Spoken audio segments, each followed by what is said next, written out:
ॐ अज्ञानतिमिरान्धस्य ज्ञानञ्जनशलाकया चक्षुरुन्मीलितं येन तस्मै श्रीगुरुवे नमः। श्रीमद्भागवतम्। ॐ नमो भगवते वासुदेवाय। ॐ नमो भगवते वासुदेवाय। ॐ नमो भगवते वासुदेवाय। श्रीमद्भागवतम दूसरा कैंटो 7वां अध्याय और 34वां श्लोक। तो हमने सुना किस प्रकार से ब्रह्मा जी कृष्ण की अलग अलग लीलाओं के बारे में नारद मुनि को बता रहे हैं और बड़े एक्साइटेड हैं। वो अवतारों के बारे में बता रहे थे, लेकिन अचानक से वो बीच में अटक गए एक ही अवतार के ऊपर, क्योंकि उन्होंने बोला ये अवतार नहीं है, ये भगवान का आदि रूप है। गोविंदम आदि पुरुषम तम हम भजामि। तो उसको बोलते बोलते ब्रह्मा जी आगे बोलते हैं 24वें श्लोक में, ये च प्रलम्ब खरद दूर केशर यरिष्ठ मल्लेब कंस यवना कपि पौंड्रकाद्या अन्ये च शाल्व कुजबल्वल दंतवक्र सप्तोक्ष शंभर विदूरत रुक्मि मुख्या ये वा मृदे समीति शालीन आत्चापा काम्बोज मत्स्य कुरु संजय केकयाद्या यास्यन्त्य दर्शनमलं बलपार्थ भीम व्याजाह्येन हरिणा निलयं तदीयं।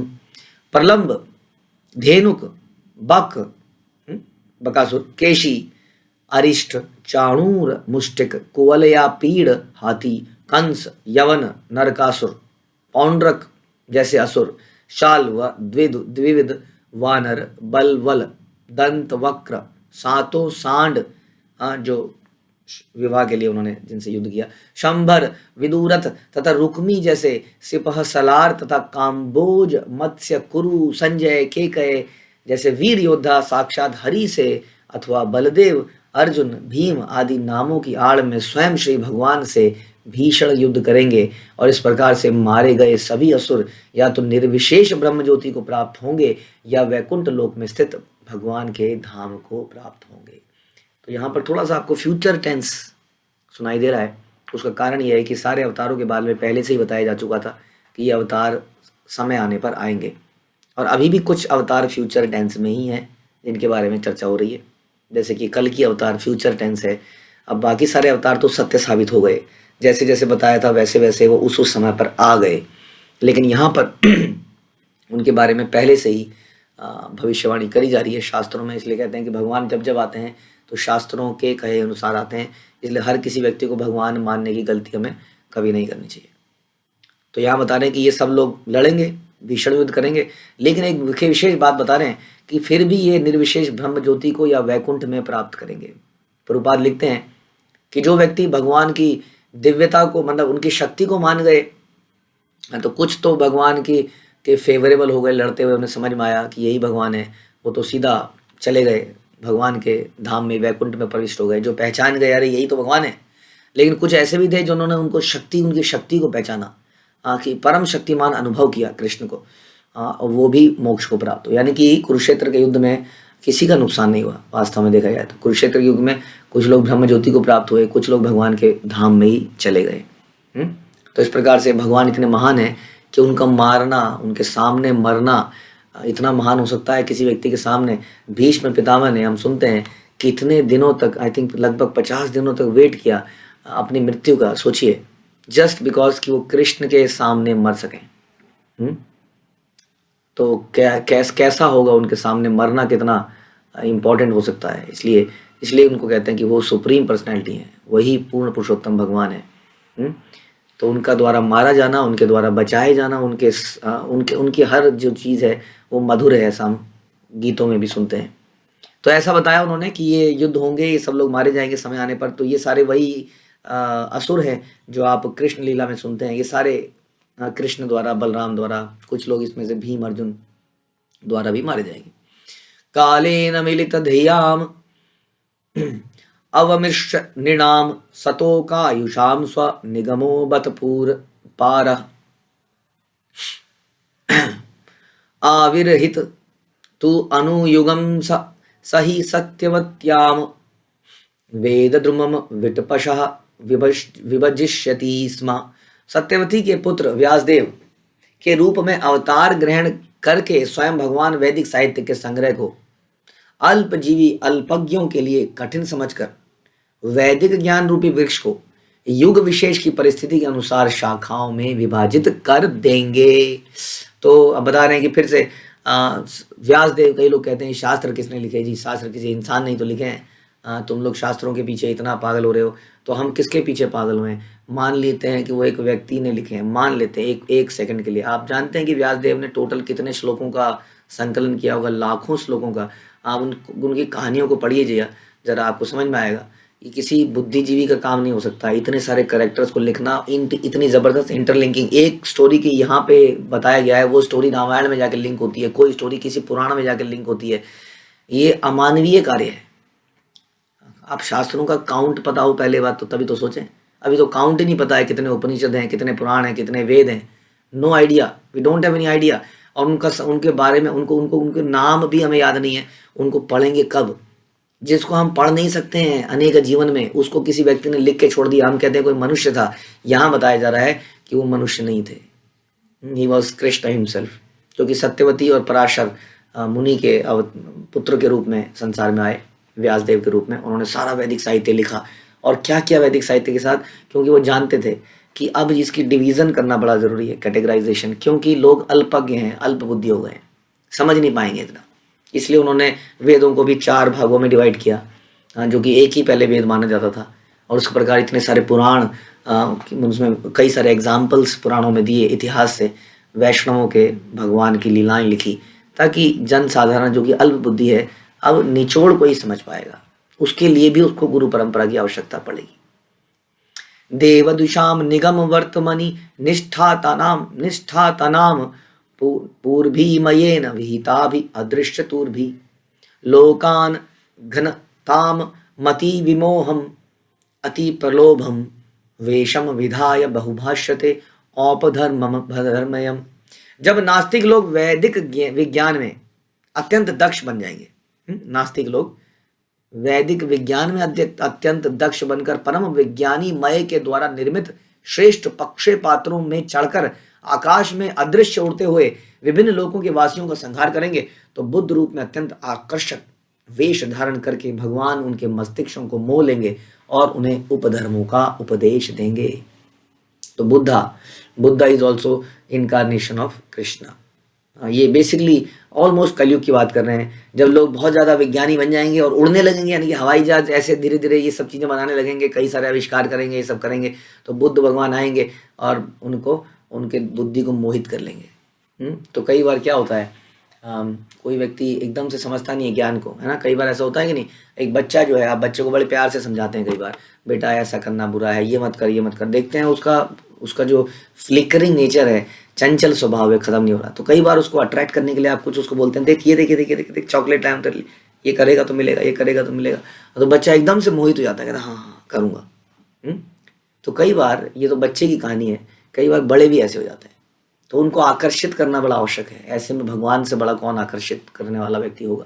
तो भगवान बुद्ध बन के इतने लोगों को आकर्षित किया। आप देखते हैं पूरा eastern side of the after India, आप देखते हैं बुद्धा का इतना इन्फ्लुएंस हुआ एक ज़माने में, ज़बरदस्त इन्फ्लुएंस।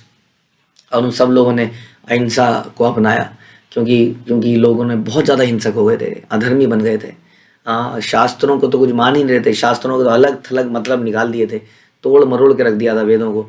तो बुद्धा ने बोला कि नहीं, छोड़ दीजिए इन सब वेदों को, मीनवाइल अब मेरे पास आइए।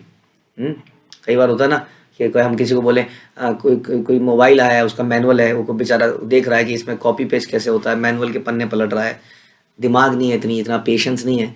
तो कोई आता है, अच्छा मैं बताता हूँ, छोड़, हाँ अच्छा ऐसे, हाँ ठीक है, मैं आपकी बात सुन लूँगा जी, ये किताब मेरे बस की बात नहीं है। हालांकि बुद्धिमान व्यक्ति को शास्त्रों का पठन करना चाहिए, लेकिन फिर भी एक ऐसा समय आया जब शास्त्रों के आधार पर बहुत सारी कुरीतियाँ चालू हो गई। तब बुद्धा ने उनके मस्तिष्कों को मोह लिया। वो सबसे बड़े मोहित करने वाले हैं, वो मदन मोहन है। तो बुद्ध बन के उन्होंने सबको मोहित कर लिया और अपनी शरण में ले आए और इनडायरेक्टली उनको कृष्ण भक्ति में लगा दिया। यर्हि आलयेषु अपि सताम न हरे कथास्यु पाषण्डिनो द्विज जना विशला निदेवा स्वाहा स्वधा वशटिति स्म गिरो न यत्र शास्ता भविष्यति कलेर भगवान युगान्ते। तत्पश्चात कलयुग के अंत में, हाँ, जब तथाकथित संतों द्विजों के घर में भी ईश्वर की कथा नहीं होगी। हाँ, कहे जाएंगे हाँ ये द्विज हैं, ये ब्राह्मण है। ब्राह्मण तो कास्ट तो बना ही चुके हैं हम। अब तो जन्म के आधार पर कोई भी ब्राह्मण बन जाता है। जन्म के आधार पर कोई भी गोस्वामी बन जाता है। जन्म के आधार पर कोई भी त्रिवेदी, चतुर्वेदी, द्विवेदी बन जाता है जन्म के आधार पर ही। तो बता रहे हैं कि जब तथाकथित ऐसे संतों और द्विजों के घर में ईश्वर की कथा होनी बंद हो जाएगी, और जब सरकार की शक्ति निम्न कुल में उत्पन्न शूद्रों अथवा उनसे भी निम्न लोगों में से चुने गए मंत्रियों के हाथ में चली जाएगी। ध्यान रखिए, जब सरकार की शक्ति, जो कि एडमिनिस्ट्रेटिव पावर किस पे जानी चाहिए, क्षत्रिय पे जाना चाहिए। जात पे क्षत्रिय नहीं, स्वभाव पे क्षत्रिय, लेकिन वो चली जाएगी किस पे, शूद्रों पे, जो स्वभाव से शूद्र हैं। तब की बात बता रहे हैं, जब ऐसी स्थिति आ जाएगी, जब लोगों के घर में ईश्वर कथा बंद हो जाएगी। अभी भगवान की कृपा से ऐसा समय नहीं आया है। आज भी ऐसे वैष्णव हैं जिनके घर में ईश्वर कथा होती है, कृष्ण कथा होती है। लेकिन जब ऐसा समय हो जाएगा, और जब सारे की चारों तरफ शूद्र, जो कि बेसिकली जो भगवान को नहीं मान रहे हैं, ऐसे शूद्र की बात कर रहे हैं यहाँ। वैदिक कुल कुछ समय के में तो शूद्र भी बहुत बढ़िया थे।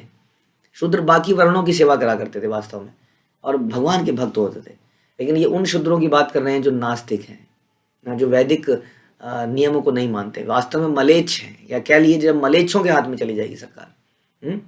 और उन्हें कुछ भी याद नहीं रहेगा कि यज्ञ किसको कहते हैं, कैसे भगवान को प्रसन्न किया जाए। उन्हें यही नहीं पता होगा कि भगवान कौन है, उन्हें यही नहीं पता होगा कि क्या भगवान है, उन्हें यही नहीं पता होगा कि क्या आत्मा है। तो फिर आगे क्या पता होगा। वो केवल शरीर को ही सब कुछ मानेंगे और उसको एंजॉय करने के लिए जिएंगे। उन्हें कुछ ज्ञात नहीं रहेगा। उन्हें ज्ञात नहीं रहेगा उस समय भगवान परम दंडदाता के रूप में प्रकट होंगे। अब जैसा हमने सुना था कि भगवान का दंड भी हमें उभारने वाला है, संसार से उद्धार करने वाला है। उनका दंड दिया जाना भी बड़ा उचित है। यदि कभी हमें दंड दिया जाता है भगवान द्वारा, हमारे जीवन में कोई कष्ट आते हैं, तो एक भक्त क्या सोचता है, एक भक्त सोचता है oh Krishna is thinking about me, है ना। कोई व्यक्ति किसी को अगर दंड देता है, बुला के उसको डांटता है, तो इसका मतलब उसने उसके बारे में कुछ सोचा। कितनी अच्छी बात है। जो भगवान के उन्नत भक्त हैं वो सोचते हैं ओ इसका मतलब मेरे बारे में कुछ सोच रहे हैं, डांटने की तो सोच रहे हैं। ऐसा हम देखते हैं चैतन्य लीला में, जब चैतन्य मुकुंद को बोलते हैं कि मुकुंद तुमने गलत किया है, तुम मुझे इतने साल बाद मिलोगे, तो मुकुंद इज हैप्पी। मुकुंद कहता है वो चैतन्य महाप्रभु मुझे त्यागा नहीं है, वो कह रहे हैं मैं उनसे मिलूंगा। तो एक भक्त सोचता है भगवान, हमारे जीवन में बहुत कष्ट आते हैं, आप जानते ही हैं, कुछ ना कुछ हर किसी के जीवन में भयंकर कष्ट आते हैं, तब भी हम सोचते हैं oh Krishna is thinking about me. ये सारी कृष्ण की कोई प्लानिंग है जो कि अभी मेरे को समझ में नहीं आ रही है। तो इस प्रकार से यहाँ पर बता रहे हैं कि जब ऐसा समय आ जाएगा, बड़ा ही कठिन समय होगा, जब कोई ईश्वर को नहीं मानेगा, तब भगवान दंडदाता के रूप में प्रकट होंगे और दंड देंगे। सर्गे तपोह मृषयो नव ये प्रजेशा स्थाने अथ धर्म मख मनवमरा वनीशा अन्ते तो धर्म हरमन्यु वशासुराद्या माया विभूतया इमा पुरु शक्ति भाजा। सृष्टि के प्रारंभ में तपस्या में सृष्टि के प्रारंभ में तपस्या में ब्रह्मा तथा जन्म देने वाले ऋषि प्रजापति रहते हैं। फिर सृष्टि के पालन के अवसर पर भगवान विष्णु नियामक देवता तथा विभिन्न लोकों के राजा रहते हैं। किंतु अंत काल में अधर्म बचा रहता है और रहते हैं शिव और तथा क्रोधी नास्तिक इत्यादि। ये सब परम शक्ति रूप भगवान की शक्ति के विभिन्न प्रतिनिधियों के रूप में रहते हैं। तो बता रहे हैं कि क्या होता है अंत में। प्रारंभ में तो तपस्या है, प्रजापति हैं। आपको मालूम है कि पहले ब्रह्मा जी आते हैं संसार में, फिर ब्रह्मा जी के 9 पुत्र आए जो कि प्रजापति कहलाए। उन्होंने विवाह किया और संतानें बनाई, अच्छी संतानें, तथा संसार में जो जीवात्मा है वो आए और अपने आप को शुद्ध कर पाएँ, और इस तरह से सृष्टि आगे चली। और इस सृष्टि को, ये सृष्टि बनाई ब्रह्मा जी ने। अल्टीमेटली महाविष्णु से ही ये सृष्टि निकली, गर्भोदकशाही विष्णु के जाके और क्षीरोदकशाही विष्णु के कारण यहाँ पर जीवन संभव हो पाया। ब्रह्मा जी को आगे का कार्य दिया गया, लेकिन आगे का कार्य देने के बाद भी भगवान को ये महसूस हुआ कि मेरे बिना ये चला नहीं पाएंगे। इसलिए अपने एक अंश के रूप में, जिसको हम विष्णु कहते हैं, क्षीरोदकशाही विष्णु, ब्रह्मा विष्णु महेश, अंश के रूप में वो वहीं पर बने रहे कि मैं चला गया तो गड़बड़ जाएगी। ऑल्दो मैंने ही बनाया है, अपने एक अंश को भगवान छोड़ देते हैं ब्रह्मांड के अंदर ताकि सृष्टि ठीक से चलती रहे। तो विष्णु जो है इनका मेंटेनेंस का ध्यान रखते हैं और अंत में शिव इसका संहार करते हैं। तो ये सब परम शक्ति रूप भगवान की शक्ति के विभिन्न प्रतिनिधि हैं और कुछ नहीं है। ये सारे भगवान के गुणावतार हैं, इसलिए हमें समझना पड़ेगा। और इस प्रकार से अंत में हमने सुना कैसे दंड देने के लिए स्वयं भगवान ही, फिर भी दंड देने के लिए भी भगवान ही आ रहे हैं। ऑल्दो शिव जी को सब कुछ रैप अप करने का, वाइंड अप करने का सेवा दिया गया है, लेकिन वाइंड अप करने से पहले भी भगवान स्वयं आके दंडित कर रहे हैं, ताकि इनका उद्धार हो सके, जिसको हम कल की रूप में जानते हैं। ओके। विष्णोर्नु वीर्य गणाम कतमो अर्हतीह या पार्थिवान्यपि कवीर विममे रजांसि चस्कंभया स्व रहसा स्खलता त्रिष्पृष्टम यस्मात् त्रिसाम्य सदना दुरु कांपयानम। भला ऐसा कौन है जो विष्णु के पराक्रम का पूरी तरह से वर्णन कर सके? कौन जान पाएगा? ऐसा हमने सुना था कि भगवान भी अपने बारे में नहीं जानते। क्यों? क्योंकि उनके जो गुण हैं, उनकी शक्तियां हैं, वो बढ़ती चली जाती हैं। तो कौन है जो विष्णु के पराक्रम का बारे में बता सके? यहां तक कि वह विज्ञानी भी, जिसने ब्रह्मांड के समस्त कणों के परमाणुओं की गणना कर ली हो। कोई ऐसा व्यक्ति है संसार में, आपने देखा है, जो सारे एटम्स को काउंट कर सके? धूल में कितने कण हैं, हम अपने सर के बाल तो काउंट कर नहीं पाते हैं, संसार के एटम क्या काउंट करेंगे? लेकिन अगर कोई ऐसा व्यक्ति भी आ जाता है, वो व्यक्ति भी भगवान के पराक्रम और गुणों का बखान नहीं कर पाएगा। वे ही एकमात्र ऐसे हैं जिन्होंने त्रिविक्रम के रूप में जब अपने पांव को बिना प्रयास के सर्वोच्च लोक, सत्य लोक से भी आगे पैर चला गया, पूरा ब्रह्मांड की पूरी परिधि को फाड़ दिया, और वहां से कारण सागर से गंगा जी निकल के सृष्टि के अंदर आ गई, जिसने अपने 2 पैरों में ही सब कुछ नाप डाला। ये है वो ही। कौन बता सकता है उनके बारे में? बताइए, सोचिए जरा। हाँ, कितना बड़ा पैर हम रखेंगे। हम लोग हाई जंप और लॉन्ग जंप खेलते हैं, कई लोग कुछ 5, 6, 10 फुट कूद जाते हैं, 20 फुट कूद जाते हैं। सोचिए, वो भी पूरा दम आदमी 1 किलोमीटर दूर से भागता हुआ आता है, वो जंप मारता है। कितना दूर मार लेगा जंप, बताइए? 50 फुट 100 फुट मार लेगा। आप सोचिए, भगवान के कदम बिना भागे, वहीं पर वामन देव आराम से खड़े हैं, वहीं से उन्होंने पैर उठाया। तो ऐसे भगवान के बारे में कौन बता सकता है? तो उनका पैर जो है सर्वोच्च लोक, सत्य लोक से भी आगे प्रकृति के तीनों गुणों की साम्यावस्था तक हिलाया था, तथा सारा ब्रह्मांड हिलने लगा। हिलने ही लगा ना। अब वो कहाँ पे कारण सागर का जल यहाँ पर ब्रह्मांड में आना था, तो गंगा जी इस प्रकार से देवलोक में आ गई उस जमाने में, और उसके बाद में देवलोक से वो हमारे पृथ्वीलोक में आई। तो इतना उनकी जो लीलाएं हैं वो अद्भुत हैं, इसलिए उनके कर्मों को अद्भुत कर्मणा भी कहते हैं। ऐसे भगवान के बारे में कौन बता सकता है? ब्रह्मा जी भी बताते हुए समाप्त नहीं कर पा रहे हैं। हमारी कई सारी क्लासेस हो गई हैं, लेकिन हम अगले अवतार पर नहीं जा पा रहे हैं, तो आज भी हम अगले अवतार पर नहीं जा पाए। तो ये गुणगान भगवान का जारी रहेगा। आज बहुत ही अच्छा दिन भी था इस गुणगान के लिए। तो आप सभी का धन्यवाद। हरे कृष्णा। श्रील प्रभुपाद की जय। ग्रंथराज श्रीमद् भागवतम की